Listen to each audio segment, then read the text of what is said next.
Our MEPI project came in the second year of existence as a medical school, so we're really brand new.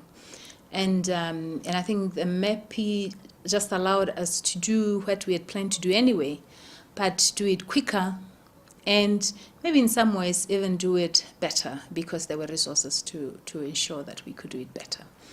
And so we use the money to develop the curriculum. We use the money to develop or strengthen the infrastructure, especially the information technology infrastructure. We use the money for faculty development and also to establish what we call the Health Systems Research Unit, which we hope will evolve to a center. Especially in the first year, it was very broad. It almost covered as big as the school. And then in the second year, we kind of tried to focus it a little bit to specific areas. And in third year, we focused even more. In the first year, we had 4 aims. MEPI has 3 themes, but we had 4 aims. And so our 4 aims, the first one was the first aim of MEPI, which is medical education, training more doctors. So quantity and quality. The second one was looking into improving the clinical care as a way of obviously improving the classroom, because that's where you teach doctors, but also at the same time as a way of improving the quality of the training and aiming towards getting the because we started the graduate programs at the same time. In the US, they say the residency programs. In our setting, we say MEDs or registrars in a number of programs. And so we knew it was important that the place where they practice meet a certain level of quality for the programs to be accredited. And so we used money in there. We spent some money to work with the colleges of medicine of South Africa to come and look at our curricula, look at where we're training our people, and with the plan to have our trainees actually doing the South African college exams. And also we worked with the University of Pennsylvania, who's our partner, and we actually have 2 partners, University of Pennsylvania and the Harvard School of Public Health. And the main, our relationship with the University of Pennsylvania is actually to help us hire faculty, and so who work in the clinics, well, in the hospitals. That's a part of the way of improving the quality of patient care and therefore of clinical teaching. And then with Harvard, we mainly helped us with teaching public health. We also have a residency in public health medicine, and so they helped us a lot. At that point, we had only 1 faculty member in that unit, and so the Harvard input was really appreciated and very helpful. And then one of the other things that we tried to do in the first year was actually try and do what we call a reverse brain drain and try and track down Botswana doctors, especially those who work in Ireland, and see if we could recruit them back. We've had some mixed successes, but we've had a couple back home. And then the third one was research. And so what we did, we focused on the 2 most important public health problems in the country, which is maternal mortality and pediatric mortality. So we have 2 big studies that are called the maternal mortality study and the pediatric mortality study as our beginnings in building the research infrastructure.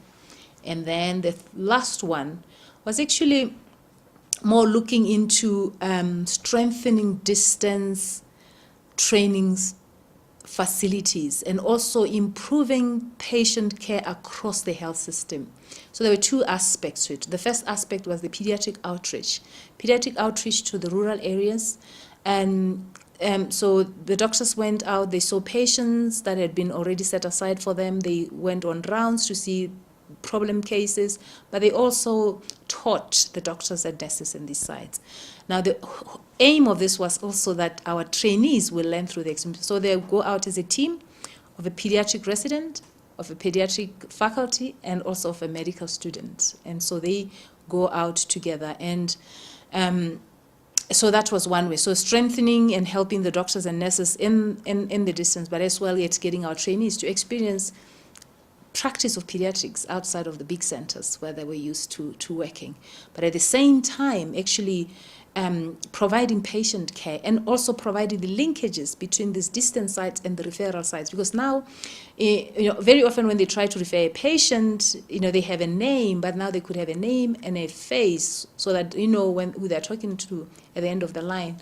And so that has been really quite successful, and we've continued it to now. And the other one was developing family medicine. And we chosen 2 distant sites, one 1,000 kilometers from Gaborone, which is where we're based, and one 200 kilometers away. And we've used these sites, developed them so that there will be centers where we will start a family medicine training program. And so we did a number of things. Of course, faculty recruitment, that wasn't done with MEPI money. It was just part of the School of Medicine development. So we've placed faculty, family medicine faculty in these sites. But what we did with MEPI money in the first year was actually develop primary care guidelines. And we worked with the University of Cape Town, Knowledge Translation Unit it's called, to help us develop these guidelines, initially based on what is called WHO PEN, and I'm trying to remember what the acronym means. Anyway, it's it's one of those initiatives that WHO was trying to help resource-limited countries develop at primary level a way of managing non-communicable diseases. So what we did is we took all our, we looked at who comes to primary care. So, people who come in with HIV, with TB, with diabetes, so that what we had written into the grant application was that we wanted to transform the very, very good HIV clinics in the clinics to comprehensive care clinics. Because what used to happen is, if I'm a woman and I have HIV, I'll go see my HIV doctor on a Monday, maybe on a Tuesday I'll go and see somebody to see if I have cervical cancer, and then on a Wednesday I may go and see my dermatologist because I have a skin rash. And so what we wanted to do was to make sure that if a woman, or a man for that matter, comes in and they have a headache, they will have a doctor who will understand why do people come with headache? And if it ends up being HIV related, they can work their way through and manage it. And if it just happens it's hypertensive, whatever problem, they can also get to a point and manage. So eventually we developed that for the most common presentation in primary care except for pediatrics. And this has been so successful that the Ministry of Health now is taking these up as the Botswana National Primary Care Guidelines. And in September we will launch them. So that's actually something that we're very excited about. And so we integrated the same guidelines into the curriculum of our 5th year medical students. So there are 2 things. First, as I said, we partnered with a local mobile phone provider that's providing that data, just 200 megabytes of data a month. And it's almost free. I think for each device, it will be something like just over $2 a month. And which if we don't use MEPI money, each student can pay, but we're going to be available on this, and not just one. I think it's 4 different ones. There's one for emergency medicine and other. So they will be available on this device. And then there will also be our primary care guidelines that we're developing will also be available on that same thing. So basically at the bedside, this we're going to give to the faculties so they can very quickly look at and find out what they can refer, they can have a reference. And the library is also contributing. Now I'm going to think hard because I don't remember. It's not up to date, but it's another type of bedside. They always leave ophthalmology, so that's why I don't remember them. We've had a tremendous support from the library. You've met Dineo, but head deputy director, hair director. We just had a strategic planning meeting recently. And hair director, deputy director, and herself obviously came to this. And it was almost a full week away. We took them 300 kilometers away from this. And they came. And they were really engaged. And they are excited about this. This is something that, in the words of her deputy director, was that this is really what real librarianship is about. It's not just about books. I was the co-PI. So the PI left beginning of this year. So I became the PI. And so I took a program that actually we had a lot of issues to sort out. So it's been a very, very steep learning curve. I mean, it's been hours and hours and hours and more hours of work on this. It has almost become a full-time job to get it going. But also, I think the other thing is, it's very important. MEPI will only be successful if the rest of the faculty sees it as important. So your communication with the rest of the faculty, selling it, making them feel a part of it, that's been one of the biggest challenges, one of the biggest, one of the things that I really had to do and try very hard, that people see that they actually have a stake in MEPI, that MEPI is just as successful as they are willing to become part of it. And that has sometimes been a challenge. There's some kind of, how do I call it? So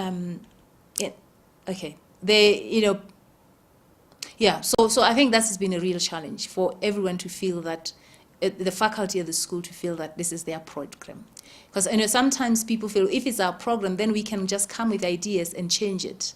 I can come today and say, no, this is what I want done, and this is what I want done. So just being able to tell the people, okay, it is our project, but we have applied for something very specific, and therefore we can't stray too far away. We may be able to, change it here and there, but, we can't stray. Everybody thinking, well, if I want to go and see how the University of Namibia does this, can MEPI pay for it? Or I want our students to go and do this, can MEPI pay for it? We applied specifically for a specific thing. And then the other thing is, I want to believe that in 5 years' time, we'll have a fully functioning distance learning sites. And a community of practice will be built around that. A new culture will have been created in this, a culture of academic, of inquiry, a culture of because when you bring the academics into a service, there's certain things have to change, because our students ask all the time, because they are taught about evidence. They ask their doctors all the time, what's the evidence? And so we would have created a culture where our doctors, at least in these sites, will think about the evidence of what they are doing. Botswana spends a lot of money in health. I think actually Botswana spends a lot more money than many medium-income countries on health. But Botswana's health outcomes are actually worse than many of them. And so that's why we thought, if we're going to start as locally relevant research, we have to look into systems. It's not a question of resources. It's a question of how the system works together to give us the outcome.